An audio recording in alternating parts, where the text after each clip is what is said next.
அனைவருக்கும் மாலை வணக்கங்கள். 13 வயதிலிருந்து நான் எழுதி கொண்டு வருகிறேன். அருமையான டாக்டர் மனோகர் அவர்கள் சொன்னது போல எல்லா தொடரும் சாதனங்களிலும் நான் எழுதி கொண்டு வருகிறேன். கர்த்தர் என்னை பயன்படுத்தி வருகிறார். 2023 வருடத்திலிருந்து மலேசியாவில் நடைபெறுகிற தமிழ் மாநாடுகளிலே நம்முடைய மதிப்பிற்குரிய பேராசிரியர் மோசஸ் மைக்கேல் பாரடி அவர்களோடு சேர்ந்து அந்த மாநாடுகளை நடத்தி கொண்டு வருகிறோம். இப்பொழுது இங்கே பேசிய டாக்டர் மனோகரன் அவர்கள் என்னுடைய மூத்த மகனுடைய PhD படிப்பிற்கு ஆசிரியராக இருந்தவர். ஆகவே இப்பொழுது உங்கள் மத்தியில் நான் பாடுகிறேன். கர்த்தர் உங்களை ஆசீர்வதிப்பாராக.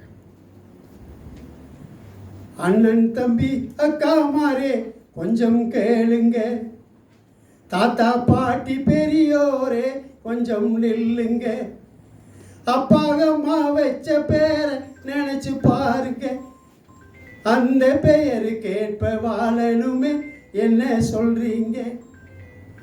கோயில் பிள்ளை என்பது ஓர் அண்ணாச்சி பேரு, அவரு கோயிலுக்கு ஒரு நாளும் போக மாட்டாரு.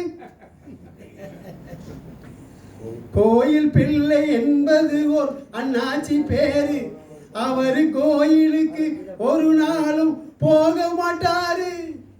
சமாதானம் என்பதுதான் மற்றவர் பேரு, அவர் சண்டை போட்டு ஊரை எதிர்த்து நிற்கிறாரு பாரு.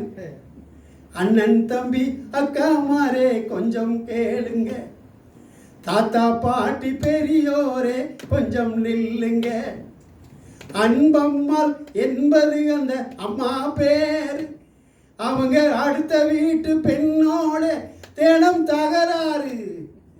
சாந்தம்மாள் தயவம்மாள் என்பதும் பேரு, அவங்க கோபத்தால எல்லாரையும் திட்டுறாங்க பாரு.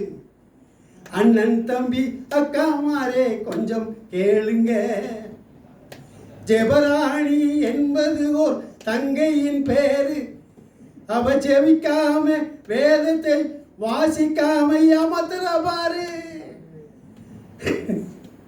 ஜெபராணி என்பதுதான் தங்கையின் பேரு, ஐயோ ஜெபம் பண்ண தெரியாம முழிக்கிற பாரு.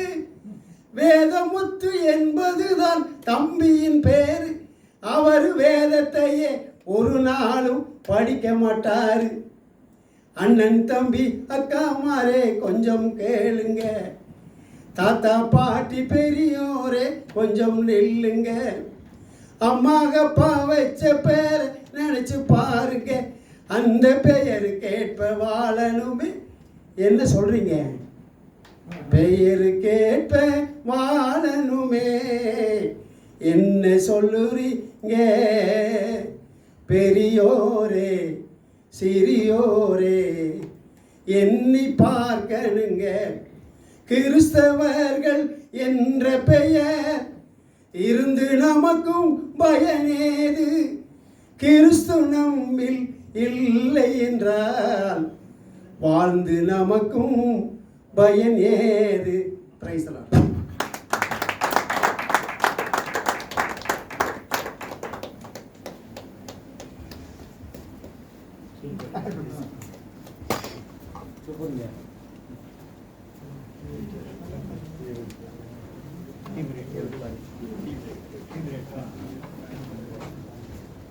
Ella es la